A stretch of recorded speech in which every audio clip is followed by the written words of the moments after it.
Hello दोस्तों, आज की वीडियो में आप सभी का स्वागत है। तो कुछ भाई लोग कमेंट करके पूछ रहे थे कि सर रीजनिंग को कैसे पढ़े, रीजनिंग में स्कोर नहीं मतलब बढ़ रहा है। तो रीजनिंग के लिए भाई प्रैक्टिस करते रहो, जहाँ से भी आप प्रैक्टिस कर रहे हो, जहाँ भी अगर ऑफलाइन कहीं से भी बुक से कर रहे हो तो वहाँ से भी कर सकते हो आप। और अगर ऑनलाइन किसी टीचर के थ्रू पढ़ रहे हो तो वहाँ से भी पढ़ते रहो। और अगर जैसे फिर भी मतलब बिल्कुल ही नहीं समझ में आ रहा है तो आप बेसिक से थोड़ा स्टार्ट कर लो। जिसका बिल्कुल वीक है, जैसे रीजनिंग जिसको बिल्कुल नहीं समझ में आ रही है, तो आप बेसिक से स्टार्ट कर लो। बेसिक से मतलब है कि आप जैसे अल्फ़ाबेट के डिजिट वगैरह आपको याद होने चाहिए, यहीं से शुरू करो। कि सबसे मोस्ट, क्योंकि रीजनिंग में इसका बहुत ज़्यादा यूज़ है। मुझे लगता है मतलब जिसको ये रहता है, याद रहता है, तो अगर 25 क्वेश्चन आ रहे हैं तो उसमें से 10 क्वेश्चन इसी पे के बेस पे रहते हैं। बाकी फिर आप धीरे-धीरे ब्लड रिलेशन हो गया, सीटिंग अरेंजमेंट हो गया, एनालॉजी हो गया। एनालॉजी में तो जीएस वगैरह का भी यूज़ रहता है, वो सब चीज़ें आप धीरे-धीरे समझ जाओगे। लेकिन आप बेसिक से यहीं से स्टार्ट करो और कोशिश करो कि अगर बिल्कुल नहीं आ रहा है थोड़ा जिससे, तो आप शुरू में क्या करो, चैप्टर वाइज़ कर लो। थोड़ा-थोड़ा कर लो, बहुत ज़्यादा नहीं। मतलब उसको पढ़ने की उसमें तो ऐसा कुछ नहीं है कि पढ़ना पड़े आपको, पढ़ने के लिए तो ऐसा कुछ है नहीं। लेकिन हाँ, मतलब ऐसा है कि आप थोड़ा-सा उसको मतलब एक ब्रीफ जैसे हल्का-सा होता है ना कि ऊपर से समझ लेना, हाँ, तो उस तरीके से आप कर लो। और कोशिश करो कि उनके मतलब जो भी चैप्टर आप पढ़ो, तो उसका 10-20 क्वेश्चन लगा लो, 10-20 क्वेश्चन देख लो, मतलब एक समझ लो कि हाँ, इसमें इस चैप्टर में ऐसा होता है।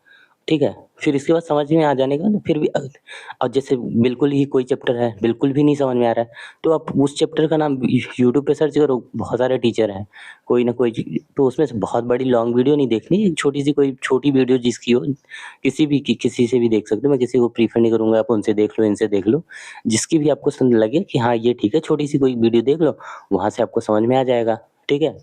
तो आप वहाँ से देख सकते हो, वहाँ से देख लो।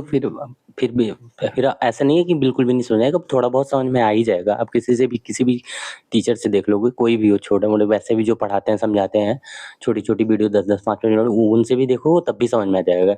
इसके बाद उसको थोड़ा बहुत समझने के बाद आप क्या करो, आप प्रैक्टिस करो क्वेश्चन की। जिस चैप्टर में आप वीक हो, जिसका जिसका क्वेश्चन आपसे नहीं बन रहा है, उसकी प्रैक्टिस करो। ऑटोमेटिक आप देखोगे कि 10, 20, 50 क्वेश्चन जहाँ आपने प्रैक्टिस किया, ऑटोमेटिक आप टेस्ट सीरीज में भी लगाओगे तो आपके रीजनिंग क्वेश्चन आराम से बनने लगेंगे।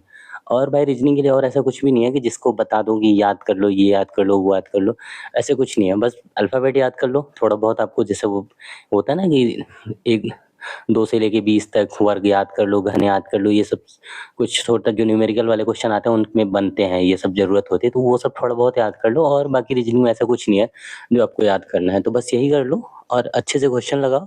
थोड़ा-सा प्रैक्टिस पे ज़्यादा फ़ोकस करो। रीजनिंग के लिए भाई प्रैक्टिस सबसे ज़्यादा इम्पोर्टेंट है, तो प्रैक्टिस अच्छे से लगाओ, ऑटोमेटिक रीजनिंग अच्छे से अच्छी हो जाएगी आपकी, ठीक है? और फिर भी रीजनिंग में कुछ भी वैसे तो आपको समझ में नहीं आ रहा है तो आप पूछ लेना फिर से दोबारा से, बता दूँगा जिसको भी डाउट होगा, कुछ भी कहीं भी नहीं समझ में आ रहा हो तो। और तो वैसे मुझे नहीं लगता कि रीजनिंग में कुछ बताना है, जो आपको ना समझ आ रहा हो, ऑलमोस्ट लगभग सबको समझ में आ ही जाता है, ठीक है? जो रीजनिंग में भी स्टार्ट करना तो छोटे-छोटे क्वेश्चन बनाना पहले, बहुत बड़े-बड़े क्वेश्चन के चक्कर मत पड़ना। अगर गलती भी हो रही है तो गलती होने दो, कोई दिक्कत नहीं है, सबसे गलती होती है। बस कोशिश करना है कि जो गलती हुआ है उसको सुधार करना है, उसको समझ लेना, उन क्वेश्चन को दोबारा जैसे वो क्वेश्चन मिलता है ना तो वो गलती नहीं होनी चाहिए, ठीक है? ऐसे ही पढ़ाई करनी, मेहनत से पढ़ाई अच्छे से भाई मेहनत करके पढ़ो, एक बार पढ़ना है बस यार। एक बार पढ़ लोगे अच्छे से ना, दोबारा फिर पढ़ने की ज़रूरत नहीं पड़ेगी, 100% मैं बोल रहा हूँ, एक बार बस पढ़ लो अच्छे से।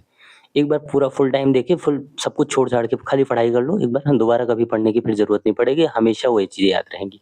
ठीक है? बस यही बोलना था भाई, अच्छे से पढ़ाई करो, फिर भी कोई डाउट है कमेंट करना।